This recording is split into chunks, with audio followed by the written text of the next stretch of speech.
Yes, so this is the essay. So, Ankit, do you want to start off? So, this is the essay, Yeah, sure, sure. I will start. Ye Azadi Jhooti Hai, the shape of the opposition in the first year of the Congress Raj. And this, we arrived at this essay or the themes that this essay explores because when we were having, I think maybe not the last class, but the one before that, we happened to, when this was discussing Judith Butler's essay on the alliance of bodies, politics of the street, and then we were doing this critique by Marina Wismit on of Judith Butler's essay, and there she quotes Judith Butler, where Judith Butler invokes the notion of the idea that we the people, the notion of we the people can actually, and that's where she was trying to bring in the corporeal factor, the body, the discourse of bodies. And from that perspective, she was saying that there is a problem with the idea, the notion of we the people, like a lot of republics, they proclaim we the people. So there's a problem with that, and that can lead to chauvinism. And then we thought, okay, let's look at our own Indian constitution, the preamble to the constitution, which talks about we the people, hum Bharat ke log. And then we had a lot of discussion, and not all of us seemed to agree. And we had a overall a very positive assessment of we the people in the preamble of the constitution and chauvinism, how we can say that this we the people in the Indian constitution can actually amount to chauvinism. We were not sure. I mean, I'm talking about the opinions within the class, because that seemed like chauvinism and what you might think are such right-wing tendencies are precisely what the great Indian Constitution is supposed to have avoided and fought against, and the entire rationale of the Indian Constitution is supposed to have been really to fight against all these chauvinisms and all of that. So then it was suggested, I suggested in class that maybe Judith Butler is right. Maybe, I mean, I don't agree with Judith Butler otherwise. So we then talked about the Indian Constitution, the Constituent Assembly, the very process of writing the Constitution, and also that there were, in fact, other possibilities, that it was not necessary that one had to go in the direction of the Indian Constitution. One had to go in the direction of the secular, socialist, this progressive constitution that we have. This what people like Sunil Kilnani, and others who talk about the great idea of India, the idea of a democratic India, or I don't know, democratic idea of India, which we should defend against the right wing, against fascist forces. So it looked like there was another even better possibility of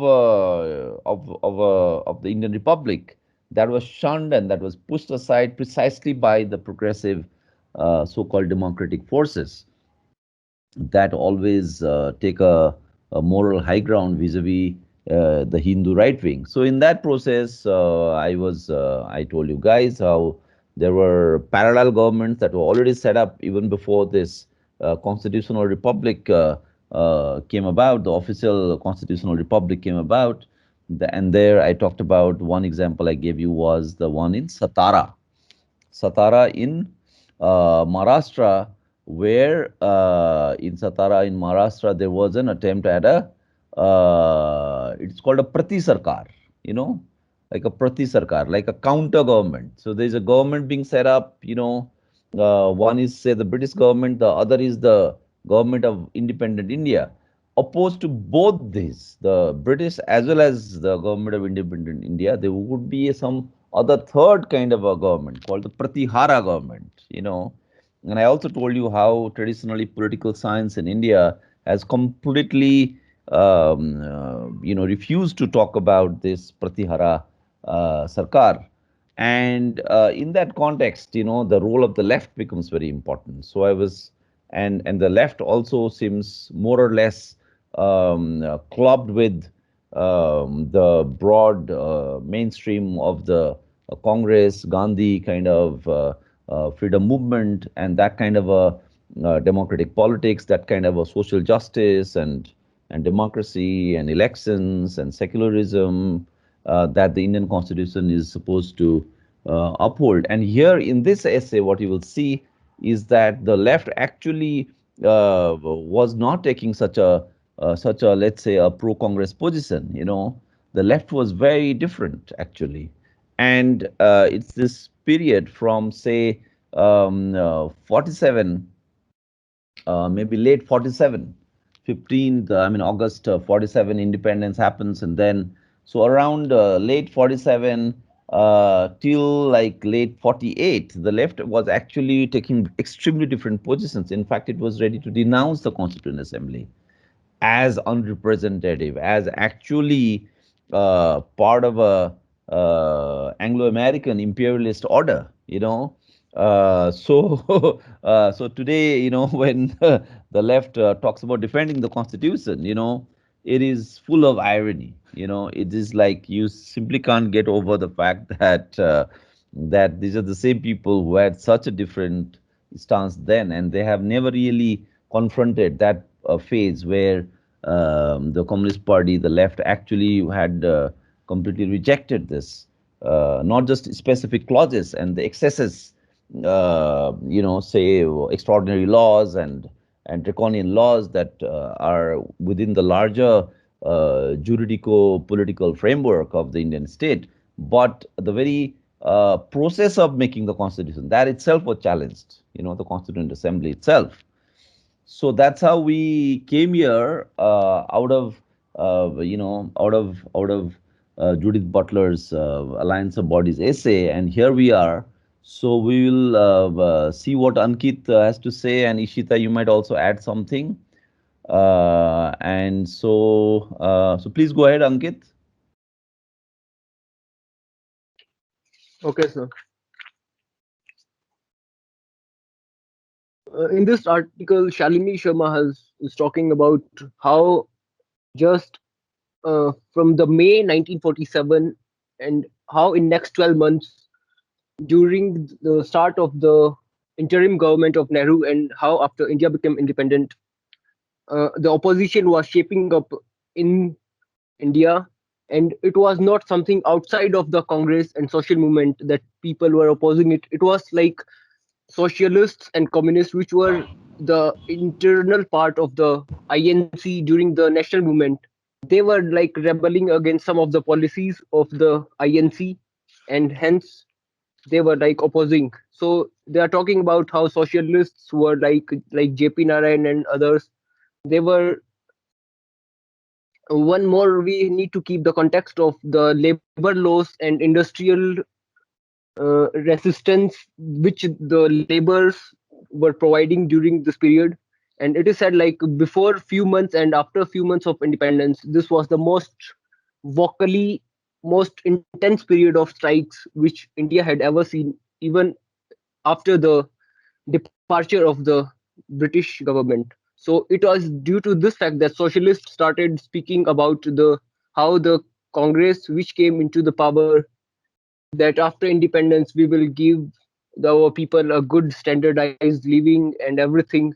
They are just now neglecting those the same workers, and now even socialists were not much that effective as much as the communists. So it was like similar things she's talking about, and how Congress used, in which in the article it is given that like how the far right of Congress, like Sardar Vallabh Bhai Patel, who was like home minister, he crushed this movements in a year using both state laws, and how effective they were in opposition to the socialist or communist. They had a mass appeal, and when I was going through this, it feels like the conditions were almost same which are now today, because when someone is opposing the government, so it feels like even the same thing used to happen before. Once you go through this article, so they used to be called the opposition leaders traitors or something like this, terrorists, the same things. So this is how, so what I got from this article. Yeah.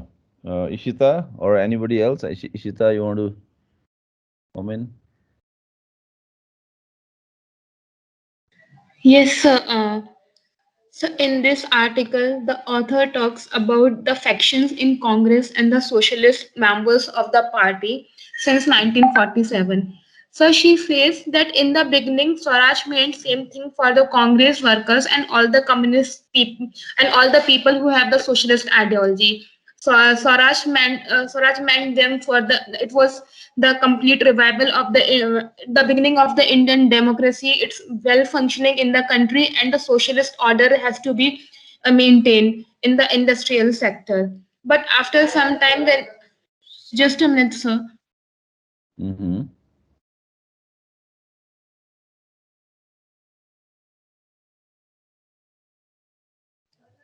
Yes, sir. Yeah.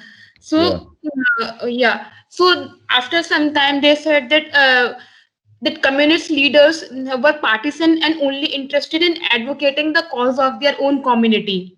So they were antithetical to the Congress agenda. So at the time of independence, the consolidation of national statehood and power was a need of the hour, according to the right-wing Congress people.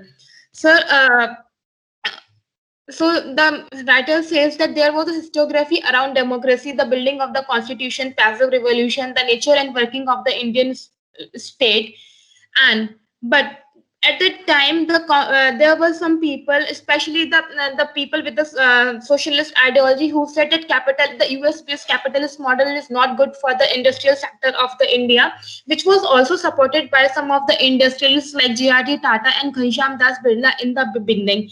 But the socialist people questioned and objected the way they would be using the term socialism, whether it is for their use of capitalism or it is just in the namesake of socialism. They are doing that kind of, they were, I mean, fostering that kind of ideology.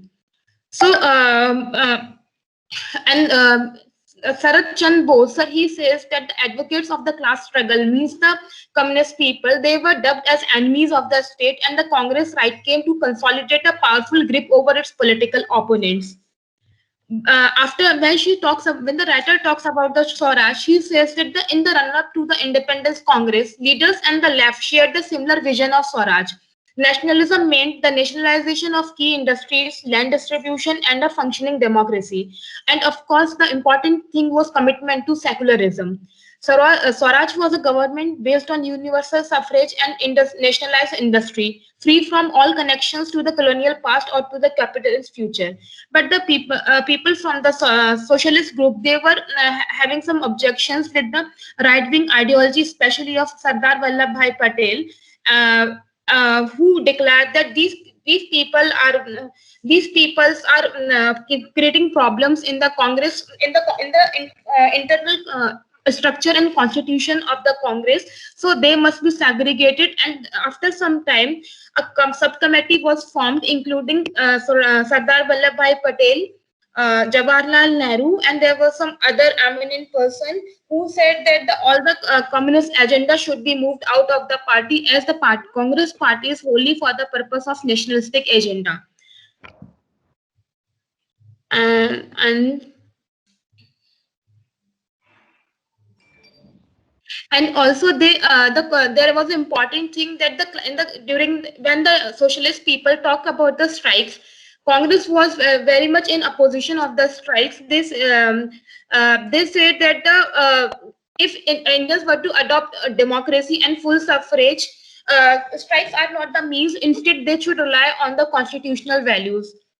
However, in the aftermath of the Second World War, writers says that there was a spell of strike action in the Indian industries against the increasing food prices, scarcity of basic commodities, fall in real wages, corruption, black marketing, holding, and exploitation of the workers.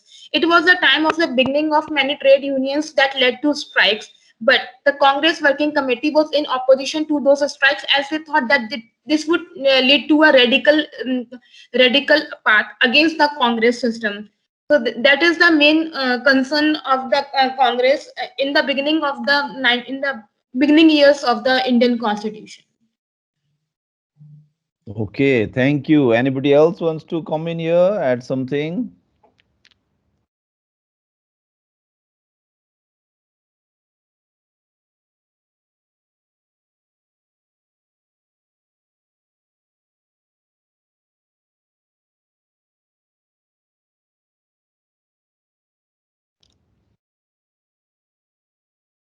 Suman, Anusha, anything you want to add? Yeah, Alok. So I would like to add one instance of like how Patel loosened the grip of the communists over the trade unions. Like there was AITUC, which was like felt by the Congress to like have been completely under control of the communists, and how then Sardar Patel he created a new trade union known as like I think INTUC, and how its membership grew far more than the AITUC, and it represented India at the ILO and something like that. So it really marginalized the communists which were like steering the movement against the Indian National Congress, and how it became like suddenly disappearing socialists and communists after the assassination of Mahatma Gandhi. So this was also like one important instance. Yeah, anything else? Yeah, Alok, yeah, I tried to change the settings. So, so keep tell her to try again.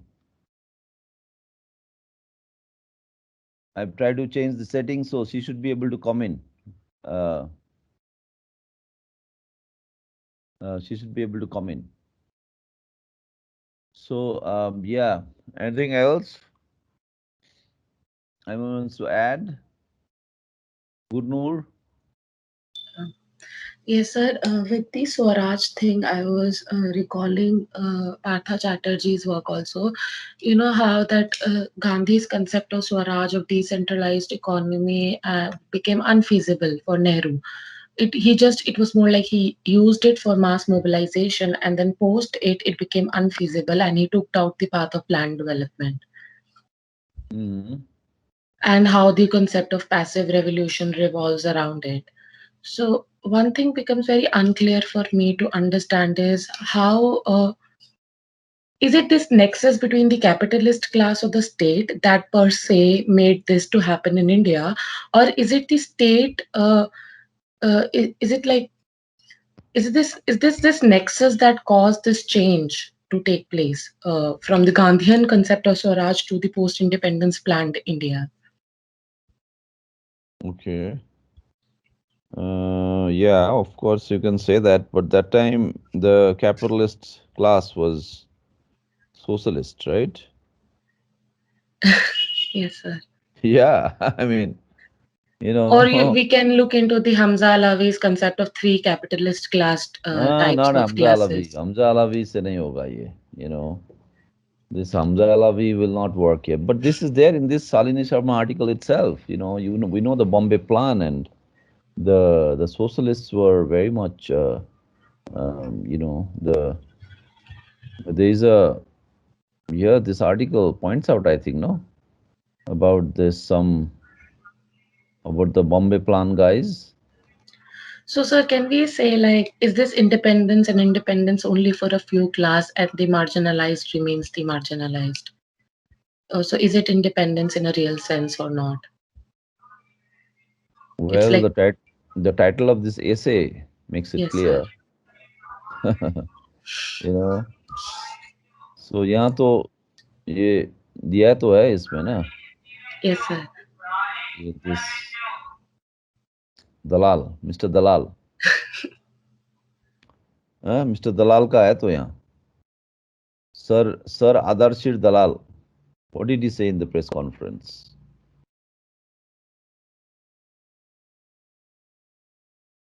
Ankit,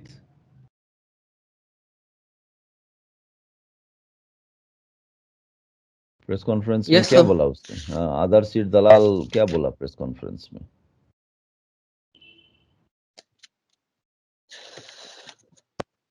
I am not remembering. He was like some planning commission chairman or something like that. So he was. नहीं नहीं, एकदम ये देखो, तो planning commission chairman वगैरह नहीं भाई, बड़े इंडस्ट्रियलिस्ट का बात करते हैं हम लोग। ये ब्यूरोक्रेट लोग होता है प्लानिंग कमीशन में, ये लोग का पास कोई पावर नहीं है। हाँ, ये देखो Okay. सर सर आदर्श सिर दलाल ने क्या बोला, देखो ये देखो, पढ़ो इसको। Okay. Footnote, read this. Yes, sir. Hmm. It is certainly good to control capitalism and see that it is so managed that it will do good. We do not propose to make any fundamental change in the economic system of the country. There is no doubt that the existing order should be modified in a more socialistic way. When we bring out our booklet, you will see that it tends more and more towards socialism. आगे पढ़ो। Sir Dalal was a director in Tata Industries and a signatory to Yeah, the. देखो, so he's a top capitalist, right? Yes, sir. And then he's a big socialist, Marxist, communist. इसको पकड़ना पड़ेगा ना। If you guys forget this, then you fall into easy this thing, oh, capitalist is capitalist, socialist is socialist, ऐसा नहीं है। That's what, that's where this article is, it brings you this nuance. Most people want to fall into easy, uh, या पार्थो चैटर्जी, वैशाली, पार्थो चैटर्जी से भी काम नहीं होगा इसमें। you know this is like the mainstream of the Indian political science refuses to acknowledge these things, right? So this should be in the Indian politics course. But if you put this paper, this article in the Indian politics course, the entire course will collapse, because it is founded on certain truisms, but this one challenges that. So, right? So that's it takes you somewhere else, and then you see that.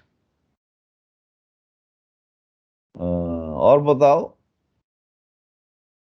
इसमें uh,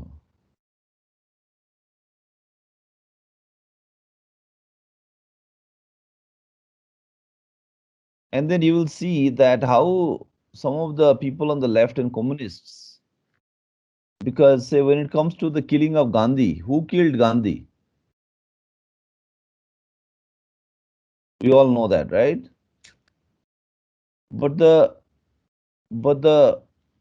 some of the Congress guys were saying that the left was involved in the killing of Gandhi. Do you know that the left is responsible for the killing of Gandhi?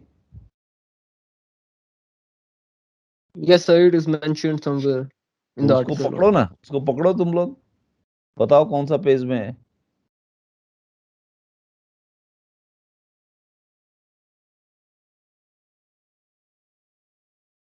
It is the left apparently who was responsible in the killing of Gandhi. You think this is some RSS guy saying that, oh, no, it was not Nathuram Godse, but the communists, the anti-national communists, they killed Gandhi.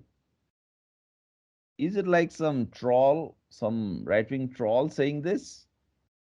Because trolls में होता है ना, the trolls who can say anything and get away with it. Ankit, where is that section?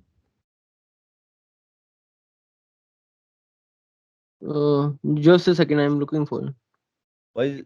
Uh, Sir, it's under the socialist depart subsection page number 1379.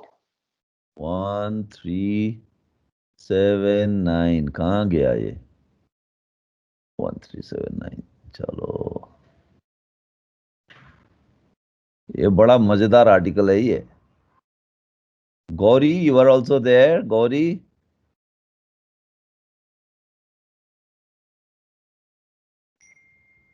Gauri, are you there? Sir, it is on page number 1383, last paragraph. Huh? Page number 1383, last paragraph. अच्छा ये वाला देख लेते हैं इसमें क्या Yeah, for example, uh, a government publication, this one, on the history अच्छा of communism, explicitly stated that when Gandhi died, asked to encourage. sorry, tell me the page number again. This one? So This one? 1383. Yeah, I Yes. think it's this one. Yeah, page number 1383. Yeah, this is 1383. Yes.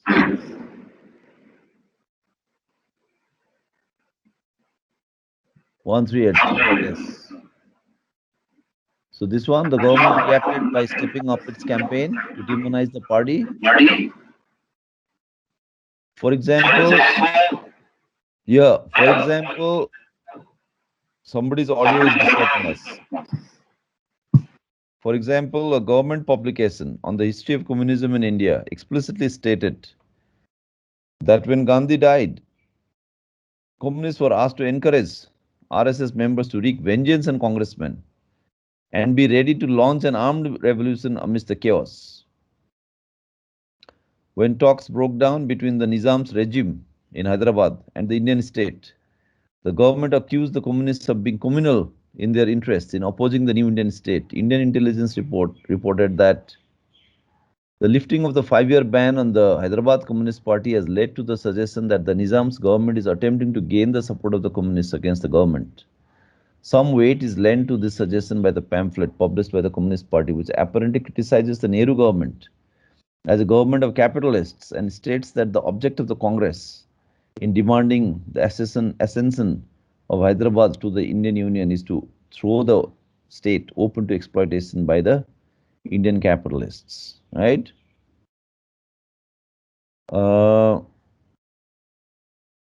you see that, and then if you come down here, what is this? For example, the British High Commissioner iterated that one East Punjab minister declared that the communists had a hand in the assassination of Gandhi and were also responsible in some measure for the bloodshed in Punjab as they had been conducting propaganda in favor of Pakistan.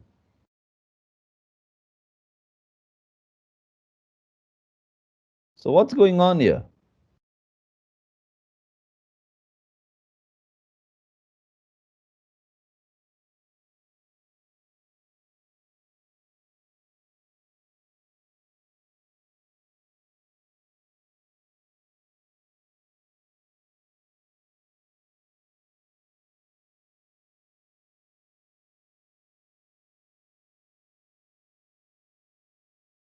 Oh, what did I do? Oh, I don't know. I just made some wrong moves here. Batao bhai, don't get distracted by the movement of my cursor. Yeah. So you see, that's very interesting stuff there. That the oh, okay, Gauri, you can hear me now, I guess. Yes, sir. Yes, I can. I can. Yeah. So you see, we are today broadcasting some fake news. Yeah. The fake news, or I don't know whether it's fake news or breaking news. The communists are responsible for the killing of Gandhi. The communists are responsible for the partition of Punjab. The communists are responsible for the massacre of I don't know whoever, and this actually happened. Today they all say, "Oh, it's the RSS responsible for all this." For that time, it was not like that. So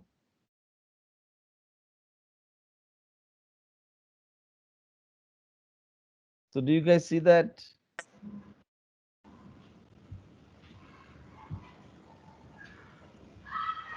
So keep that in mind, and also we read in this article, this Shalini Sharma also tells us that the communists were doing massive reporting on actual instances of killings, on actual instances of violence, and the Congress was not comfortable with that. The reportage was so detailed and so clear that the Congress wasn't comfortable with it.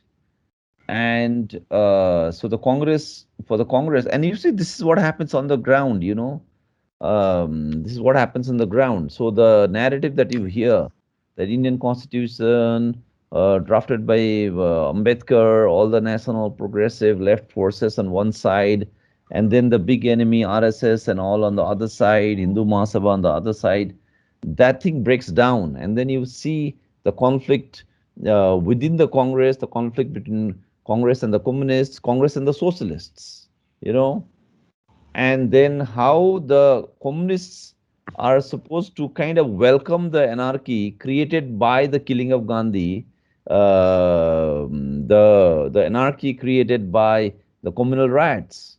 So the Congress would then blame the left and the socialists for that.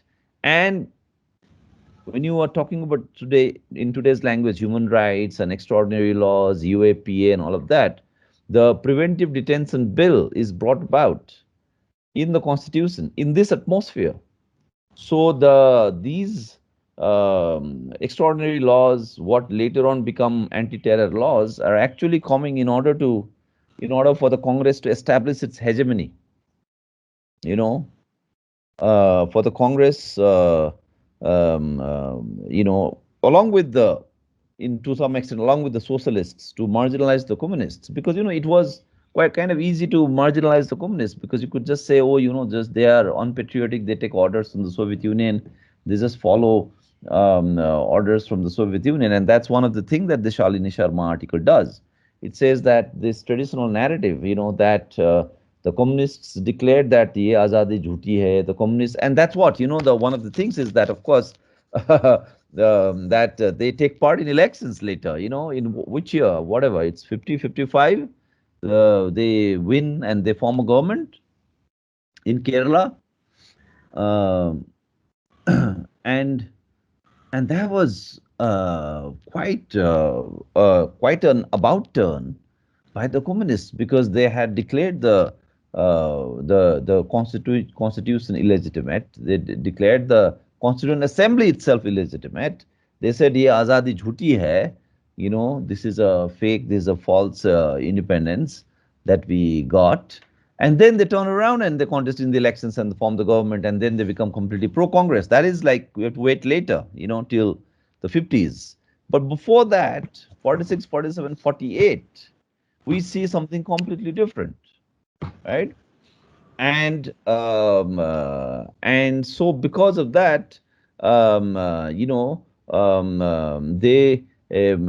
Congress and socialists and the Hindu Mahasabha, the RSS, they all could attack the communists by saying that they are taking orders from the Soviet Union. We want good relations with the Soviet Union, but these are our internal enemies who are doing the bidding for the Soviet Union. So it was easy to kind of say that. And hence, the positions that the CPI had at that time taken on the constitution were forever shoved aside. So if you look at the writings of Ramchandra Guha, for example, do you guys all know Ramchandra Guha, Pratap Bhanu Mehta? Yes, sir. Yeah. So they will say, oh, the communists had always made a mistake in this country, and they have always blundered. They have always failed to understand the great culture of India. And one of the examples for that is that, look, they did not understand the great Indian Constitution, and they failed to appreciate the great Indian Constitution, and they are such idiots. They are such idiots, basically. They're such idiots that they just followed the Soviet Union. The Soviet Union just wired them, programmed them, and just told them that, oh, you oppose this constitution as capitalist and bourgeois, and Nehru as a stooge of Anglo-American imperialism, and apparently the communists just followed it blindly, So that kind of a radical critique of the Indian Constitution was treated as something not coming out of a deeper understanding of Indian realities of the ground situation and the character of the bourgeoisie, the character of the capitalist class, the character of Nehru, the character of Patel, the character of Gandhi, but as a blind following of orders from Moscow. Now, all these people, they do that, so Ram Guha and others will just do that. And he has written some articles there and there. Not that I really read them, but I just look at the headline and then I know this is what's going on there in that. But this Salini Sharma piece, what it does is that it shows how the communists were actually quite grounded, quite rooted. And one of the instances she gives is that all the violence and all the Hindu-Muslim conflicts that were happening, the communists in their newspapers, in their magazines, were giving the actual accounts, clear factual accounts. So they had their ears were really close to the ground. And because they were bringing out the actual ground situation, the Congress was extremely uncomfortable. The socialists were uncomfortable. The RSS, Hindu Mahasabha were uncomfortable. So the best way to delegitimize them was to say, okay, these are all anti-nationals, and they are doing the bidding for the Soviet Union, even as the same guys would then say, yes, we want socialism, we want some kind of socialism. So there was no direct connection between upholding socialism and the kind of treatment they meted out to the communists, right? So you could completely claim to be socialist and at the same time cross the communists. So the preventive detention bill, which is one of the sources of all extraordinary laws in this country, including the UAPA, which you have today, the TADA, which you had earlier, the POTA, which you had earlier, all kinds of, including sedition, all of that in the period of 46, 47, 48, when the Constituent Assembly debates are taking place, seems to be directed to a very large extent to crush this kind of a very, very internally embedded, very, very grounded communist presence. And I'm not even talking about the working class. The fact that the communists had the biggest trade union, the ITUC, and they had a huge following in this country. And Salin Sharma really takes you through that, and Patel and Nehru and even other socialists really trying to figure out a way to kind of get the large sections of the working classes away from the from communist influence, and that's completely documented in that article. So you see, in a way, this article then revises certain shibboleths, certain accepted truths, the accepted presuppositions of a lot of the political theorizing that is done about the Indian Constitution. And one is also not already referring to the way the army was sent to crush the peasants in Telangana, right? There were Dalits, there were women, and the army was used to crush them. But then the interesting question is, you know, then what happened to the CPI soon after that? you know, Soon after that, why did the CPI suddenly see great virtues in the Congress, in Nehru, in the Indian Constitution, and said, okay, now we'll contest elections and we want to form a government? What happened? Yeah, what happened after that? Why was it just a small kind of interlude? It was just a small kind of a period, which people like Ramgua will tell you was the darkest period of Indian communism, blah, blah, blah, uh, precisely the brightest is declared the darkest, you see. Or maybe that's the debate, that I want to open up with you guys. Was it really the darkest? Was it really the brightest? What was it? To such an extent that the communists would be accused of being happy about the killing of Gandhi. You know, so that's what you see. So I want you guys to really maybe reread this article, and this is really not really about this article as such. This is about these facts. And how we address this. Unfortunately, there's very little material on this, right? Now, the thing is that it's not just about the communists then. Of course, one prelude, to this, why the communists could be so easily defamed as anti-national was because during the Second World War, as you know, large sections of not just the communists, but generally people on the left, broad democratic socialist people, they said that the main enemy is Hitler, the main enemy is the Axis powers, the main enemy is the fascist powers. So all democratic forces should combine. The US, the USSR, UK, all the countries should combine and join hands and fight against the fascist powers. Hence, the freedom movement must be temporarily suspended, and the Indian, the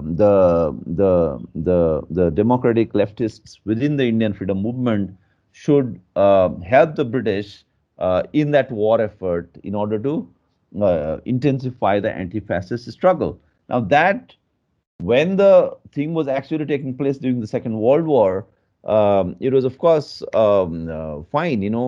A lot of people were not communists but were on the left, the non communist left. All these people, they kind of were part of the anti fascist front. So they agreed. But they could always later use it opportunistically, in order to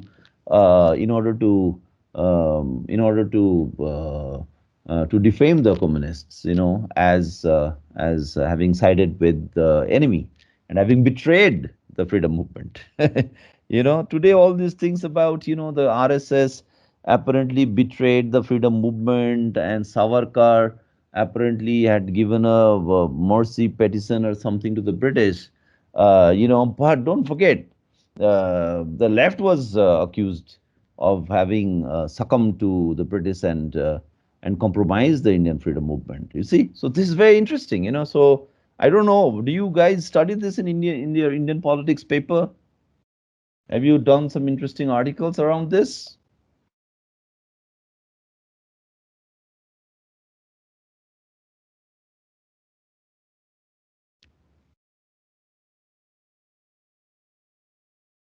Do you guys read Sunil Khilnani or something? All these guys? Idea of India, Atul Kohli, something. What is that? What are the other? Give me some names, yeah. Who are the leading lights here? Ashutosh Varsani, huh? That universal adult suffrage. How did India come to adopt universal adult suffrage? And that is the best thing ever. That in India, democracy came about, even though the people were not prepared for it. That we had this universal adult suffrage. Even though we did not have the kind of the we were not even our economy was not that developed, but in terms of political mobilization, India was way ahead because we just accepted that. Um, anything you guys read on the Constituent Assembly debates? Have you read this JNU faculty? What is her name? Some Jha. Um, what have you guys read on the Constituent Assembly debates? Ambedkar and Pratap Bhanu Mehta, Constitutional Morality. This we did in politics in India. Okay. Um, Yeah, but you need Maybe to, 1 2 article of Sir Ujwal Singh also on constitutionalism and something like that. uh, but you need to like look at the, some of the factual things, because what the Shalini Sharma article does is it gets you the factual thing, the actual. So 47 independence happens. What is the scenario exactly at the time? Because what the Indian political scientists do is that they will completely like gloss over that critical period and come to 1950 directly. So the constitution was happening, debates were happening, Constituent Assembly debates. But what was the social milieu? Yeah, Granville Austin, of course. But what was the social milieu? What were the different struggles and different political forces that were going at each other and that were reflected in the Constituent Assembly debates? So usually the framing is that, oh, it was all about defending the idea of India, uh, from communal forces, this entire communalism versus secularism kind of a framework. But here we see that there are so many other things that are going on without which you cannot understand. Um, you know, you can't understand what is going on, right? And as I was telling you earlier, then was the Constituent Assembly really necessary? As in, wasn't there another path that was available but was not taken, right?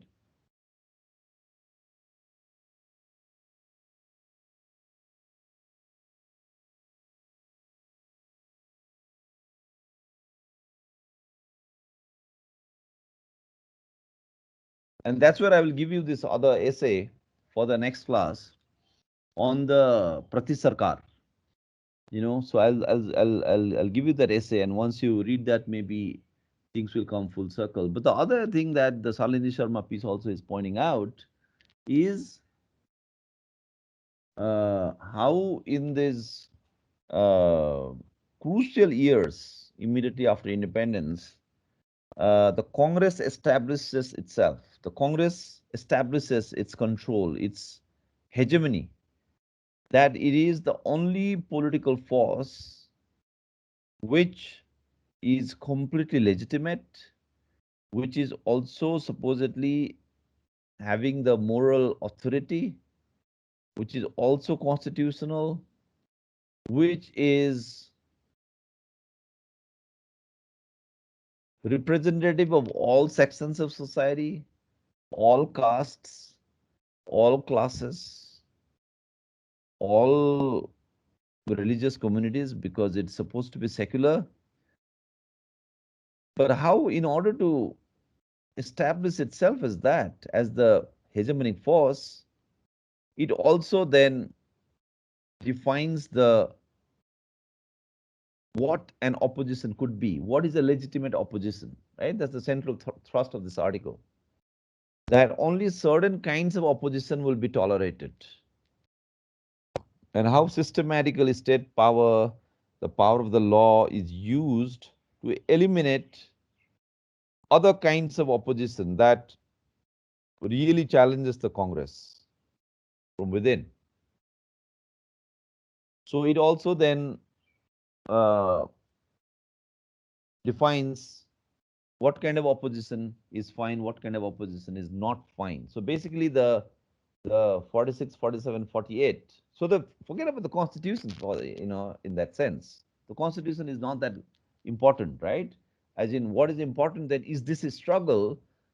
The constitution becomes important when this struggle, in a way, the what is synthesized out of this struggle, the lessons that the ruling classes get from this struggle, they then convert that into clauses and laws and put that in the constitution. Because don't forget again, the constitution came out of a British plan, the cabinet mission. The constitution was not The Constituent Assembly members were not elected directly from the people, and Nehru kind of knew that. Nehru was aware that the Constituent Assembly is a very weak Constituent Assembly. It is full of princely states, it is full of feudal lords, it is full of Britishers, right? It was, after all, set up by the British. And there were forces who demanded that this Constituent Assembly should be disbanded and another Constituent Assembly should be elected. But then the Constituent Assembly was itself like the interim government. That's right. Yeah, Alok. Yeah. So Gandhi's death was used by the Congress to establish its writ. So, but then the Congress only said, oh, we have to cross the right wing. We have to really strengthen the secular republic, because we must walk on the footsteps of Bapuji, of the father of the nation, of Gandhi, right? But that is the official story. Inside what was going on was also the crossing of any kind of left opposition also. And that's, I would say, still the untold story. You guys, maybe if you want to do your MPhil and all, this is what you got to like bring it out, and dig into this. There's very interesting work that can be done here. I mean, there have been people, in India, some academics, but in not in JNU and DU, but maybe in smaller places in state universities, who in fact do very interesting work, and who go delve into some of these things. But they don't get published from good publishers. They don't get invited in big forums, so you never get to know about them.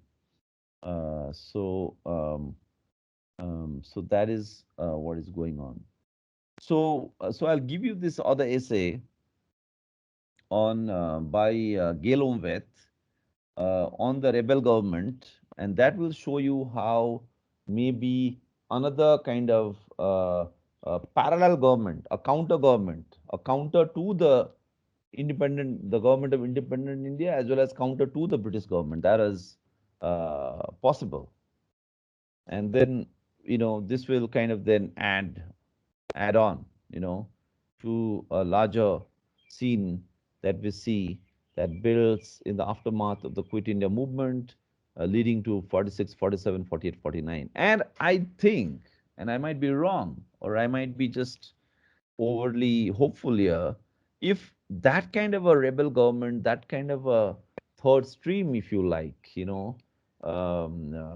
beyond the left and democratic forces represented by Congress and this kind of what we can call official left, if beyond this, if there was another left, a possibility that had emerged, and Ambedkar might have been part of that. I do not know, but Ambedkar might have been part of that. How Ambedkar got into the Congress ambit is also, I think, something which we should address. Instead of just feeling so great that, oh, Ambedkar drafted this constitution, we should ask whether Ambedkar got misplaced there. Whether Ambedkar could have done better were he part of some other formation rather than this Constituent Assembly team. Um, and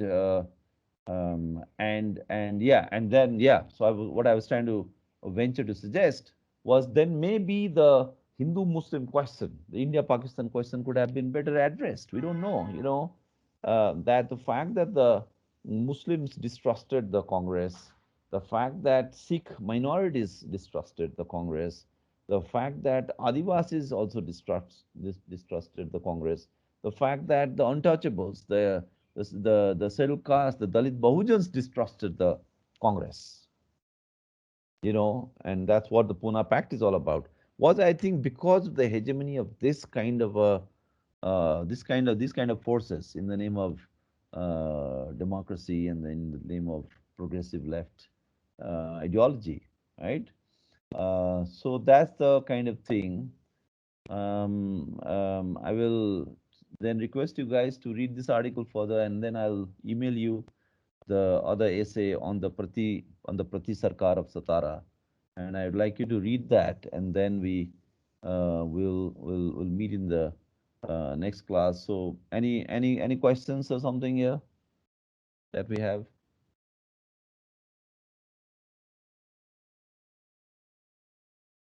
No, sir.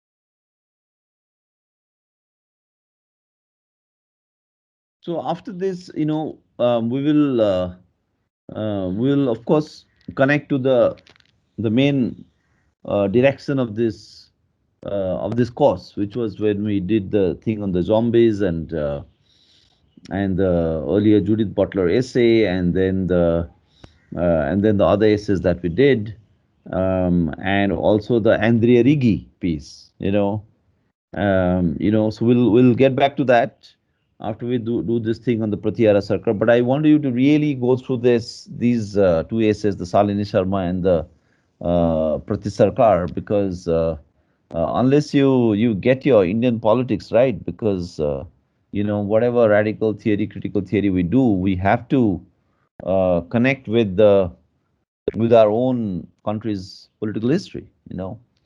So that's very important. So, and if you guys can dig your own materials on this, please let me know. For example, Punjab had the Gadar tradition, the Gadar tradition. I'm sure you guys have heard of the Gadar party and all, but that also something like that. So, I mean, some people say Bengal elections is coming. A lot of people talking about Netaji. So Netaji, in a very different way, was also like he got left out. Neither the RSS, BJP, Hindutva kind of thing, nor the Congress, nor even the communist. But he again is like another flank, completely different flank, right? The Netaji. Now, increasingly in Indian politics, you see that Netaji Subhas Bose is becoming very important. You know, Mamata Didi wants to talk about Netaji. Modi wants to talk about Netaji. I mean, the Congress is still shy of talking about Netaji, but the left wants to talk about Netaji. So you see, I mean, we are on the cusp. The kind of political science we have been doing in India, this is going to be like completely turned upside down. I mean, so you guys should keep that in mind when you select your research topics. The usual texts we have been telling the student to read uh, you know, might no longer be so helpful to understand what went on. Certain things that were suppressed for long, they suddenly come out, and then everybody starts talking about that. So you will see there'll be a revising of modern Indian history and all. So, okay, so the earlier lectures, the 22nd and the 26th lectures, which some of you had transcribed, I hope you guys will complete that process. Please do that. And Anusha, I have sent you the internal assessment. Hold on, let me just finish this.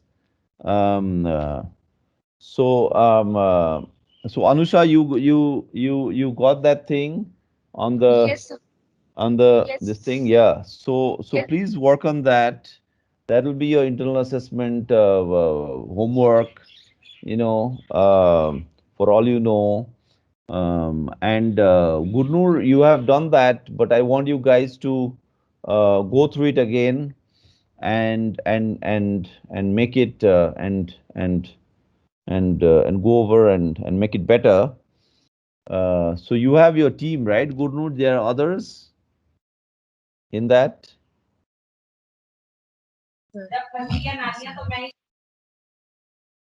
Yeah. So do that, and I want it from you guys after you should listen to the lecture more, and then it will clarify your thoughts. Who are there, Anusha, with you?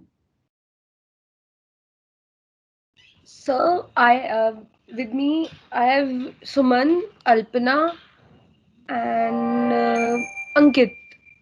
Oh, that's a powerful team, Ankit. That's a powerful team you got. You know, Suman. Yes, sir. Yeah, so please complete that. Um, uh, So I think, actually, I have uh, been few of us we have done our work, but I wasn't at home for this weekend, and that is why I couldn't complete my portion. So I'll just do it and submit it. okay, okay, do that. Ankit is not doing anything of it, right? Ankit, what's up with you? Yeah, so I have like done half of it again. Yeah, But but then in later uh, half, so I was asking like there was we discussed this Pash and this, so like it was completely in Hindi we were discussing. So shall I include that also? well, if you can write in Hindi, why don't you do that? That'll be excellent. Okay, That'll be excellent.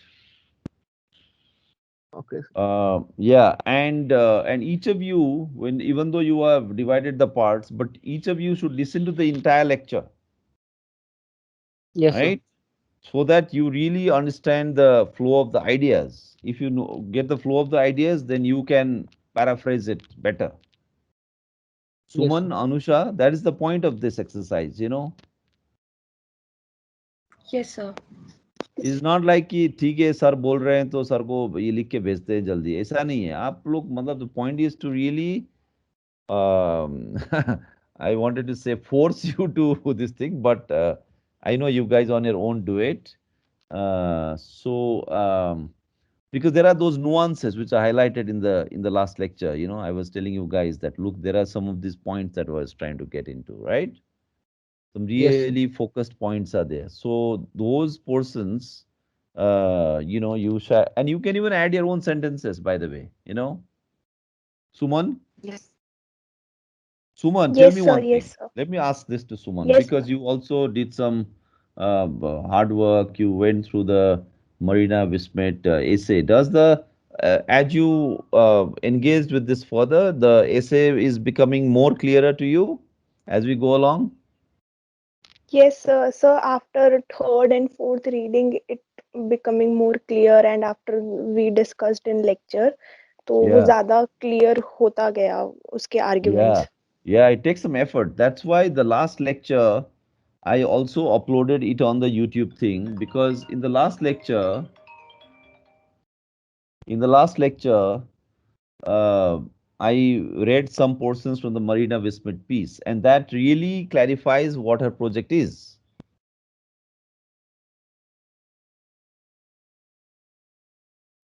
right? So right at the beginning, so there are these extracts that I read out in that.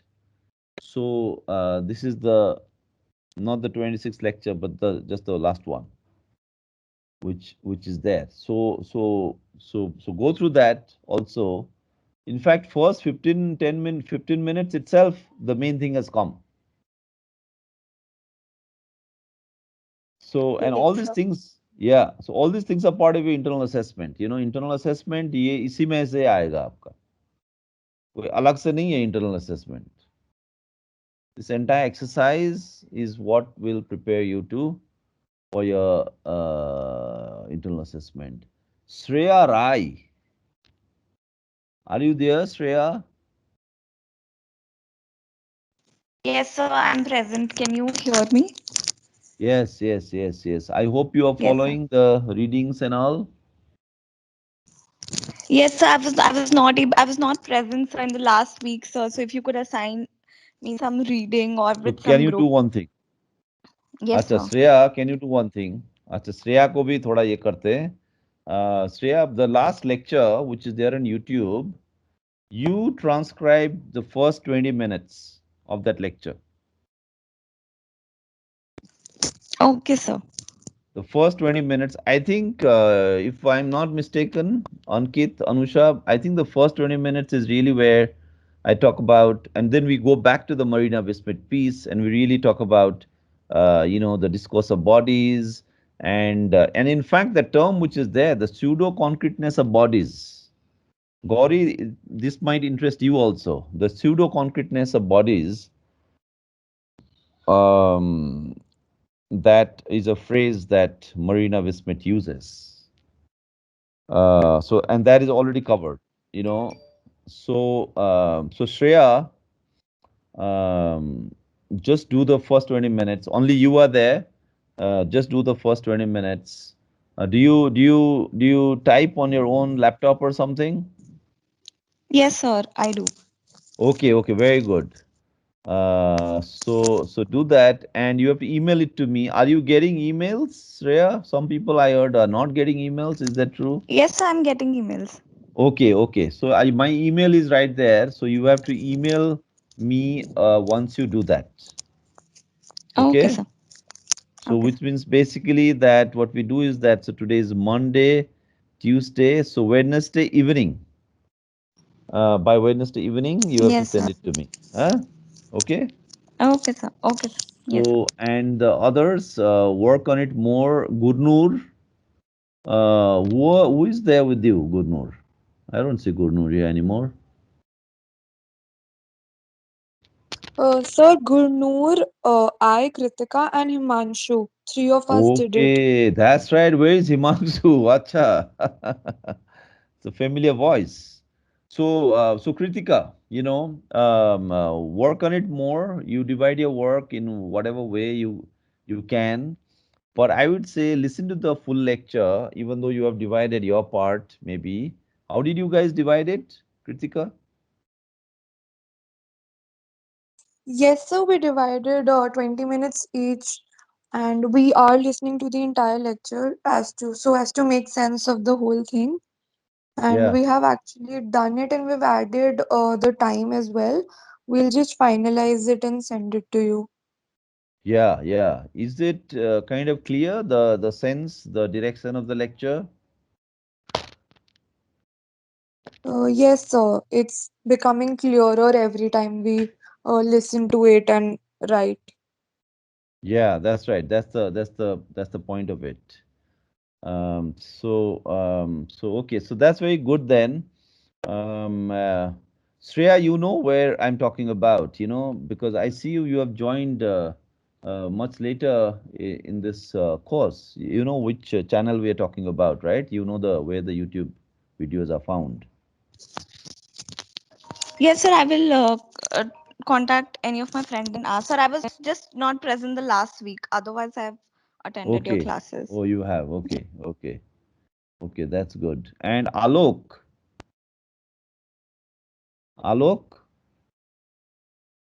Yes, sir. Alok. So I was. So Alok had raised a question, you know. Now we'll just take another 5-10 minutes, right? Alok had raised a question in the last class, a very good question he raised. What was the question he raised? We all know that, right? Pius, Suman, what was the question Alok raised in the last class?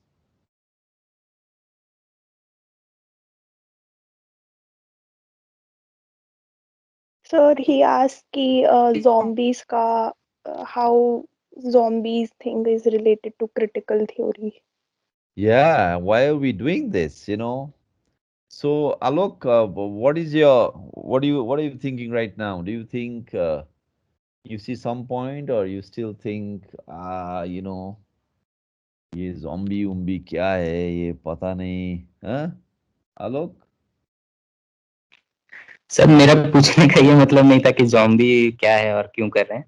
मेरा मतलब था कि उसको मतलब जो बाकी syllabus है या जो कोर्स है उससे हम किसी तरह कनेक्ट करेंगे या फिर मतलब ये कुछ अलग चीज़ है जो हम लोग पढ़ रहे हैं। तो जॉम्बी से समझ तो आता ही है बहुत कुछ जो हम लोग करने वाले नहीं हैं। नहीं, समझ में कोई कमी नहीं है, मैं वो नहीं बोल रहा हूँ कि आलोक को समझ यस। में नहीं आ रहा है, सभी को समझ में आ रहा हुँ। है. But that's a genuine valid question, right? हाँ, that's a valid question. तो मैं ये सोच रहा था ना, जैसे हम बोलते हैं किसी को, ऐसा इमेजेस होता है ना, like non existent things we talk about all the time. जैसे हम बोलते हैं ड्रैगन, ड्रैगन बोलते हैं ना, ड्रैगन. ये ड्रैगन जो चीज यस है सर। ना, ये नॉन एक्सिस्टेंट है, ये फिक्शन है ना. ड्रैगन ड्रैगन नहीं होता है ऐसा कहीं भी. होता है क्या ड्रैगन, किसी ने देखा है? रियल में तो नहीं होता है. फिर भी हम कभी बोलते हैं कि भाई ये ड्रैगन तो होता भी नहीं है, ये क्या है, ये ऐसा ड्रैगन, ये वो, हाँ? तो ये उस ढंग का चीज है। तो मैं भी सोच रहा था, so we have to ask why we have these figures, and the other thing is um, um,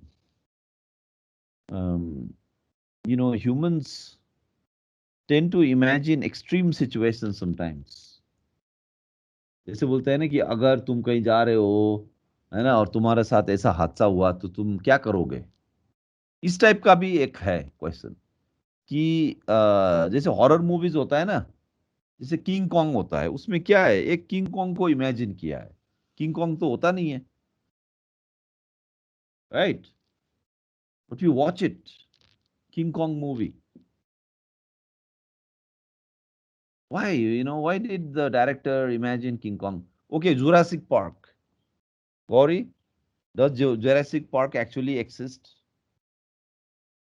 Do we have dinosaurs? Huh? They don't Jurassic exist, right? does not exist. Yeah, they don't exist. But फिर हम क्यों ऐसा imagine करते हैं, हाँ?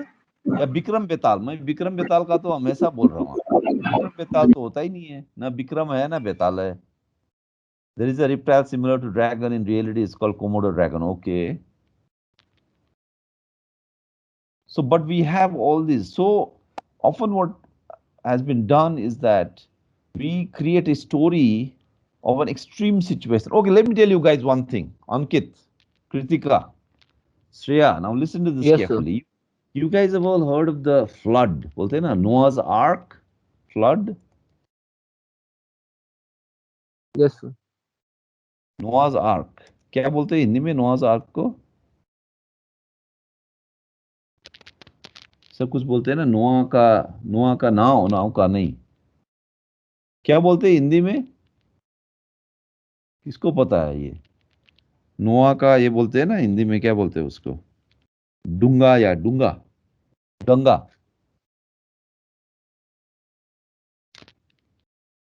तो ये flood का है। द ये कहानी क्या है बताओ Ankit, tell me what is the story of the flood.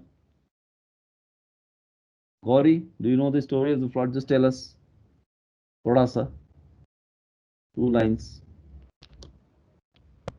So from what I remember, it's that God appears to Noah and then tells him that there's going to be a massive flood and that he is supposed to build an ark, a really huge boat comprising of two from every species, so that he could start a new world. That's right, that's right. Kritika, you know of this, the flood? Of course, who doesn't know, right? Noah's Ark. Kritika? Yes, sir. Yeah, there's a movie also. There's a movie, Noah's Ark. Hollywood movie, nice blockbuster film. Now, one of the things about Noah's Ark, and this is there in the Bible, and the Bible itself apparently took it from the earlier civilizations. Mesopotamian civilization used to have a story similar to the flood. हमारे यहाँ India में क्या है, you have the story of the, अच्छा, समुद्र मंथन का story सुना है किसने? समुद्र Yes. मंथन story? It is non-negotiable. It's very interesting story, Yes, समुद्र sir. मंथन। Yes, sir. अब Yes. ऐसा कभी समुद्र का मंथन कभी हो सकता है क्या Anusha? Is it possible to stir the ocean? But that is what is there in the story, right? Yes, sir. पूरा आयुर्वेद इसी में से आ रहा है, ये मंथन से निकल रहा है ना, ऐसा ऐसा करके वो पूरा पहाड़ को समुद्र में डाला जाता है, हाँ? And the entire story is there. Now the thing is, all these kinds of fantastic stories are there. This is the love of the fantastic, non-existent things. Now, but in the modern period, what has happened is because of the kind of capitalist modernity we have, because of the kind of global ambition of this kind of capitalist life that we are living, the kind of gory, dark kind of things also come. And that's where the zombie comes, that we tend to have this perfect world, and suddenly humans, from among humans, those who die, they rise up and they become a threat to us. It's an extreme situation. Or say there is a contagion, there is a coronavirus. Today, you say the whoever gets coronavirus will just get some khasi and some lung problem and at most might die. But what if you get a virus and then you turn into a zombie? You know, that's an even more scary situation. You know, I'm sure if you guys saw that film, the Romero film, the earlier one, The Dawn of the Dead, and the earlier one, The Night of the Walking Dead. There's some dangerous scenes there. So what happens is that mankind often creates stories where it is put to trial. Entire mankind is put to trial where an extreme situation, unthinkable situation confronts society. And that time, society has to respond to that. So whether it is Spider-Man, whether it is Batman, whether it is King Kong, whether it is any of these stories, they all presuppose that kind of a character, a figure, a danger, a threat, which is about to eliminate society, and then as a response to it, or in the process of responding to that threat, we understand society even more. Like at the time of danger, you really know who you are, what kind of strength you have. Some people say that if you are chased by a lion, apparently you get that before you maybe, unless you just, out of fear of the lion, you just faint and you die. If you don't do that, you might also get that courage, of a lion and take on the lion and fight a lion. You never know. The fact that that quality is there inside of you, you do not know, right? Till you face the lion, you know. So in the face of adversity, you are tested and certain qualities come out.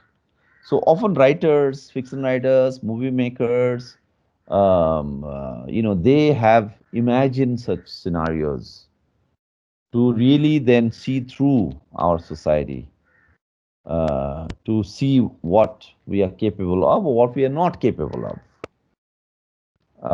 So then in that we tend to dig into all kinds of mythological stories. It's there in myths also, in old stories, in old proverbs, in old sayings.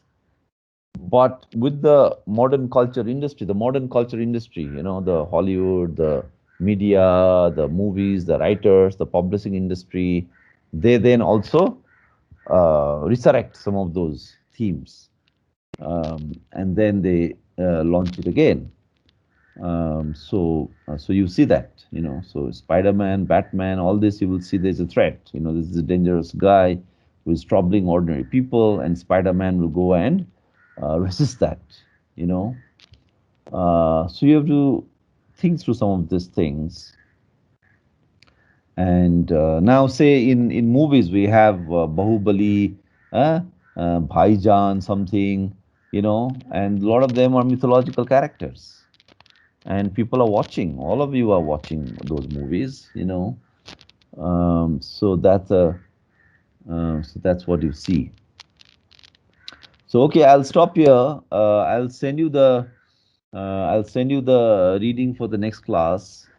Even as the other people, they will do the transcriptions. So read this essay that I'll send you. It's by Gail Omveth, and it's on the Prati Sarkar. And once we do that, and then we'll again get back to the main focus of this course. So I'll stop here. I guess some of you have a class at 3:40. And okay, have the internal assessment dates come out? Not yet, sir.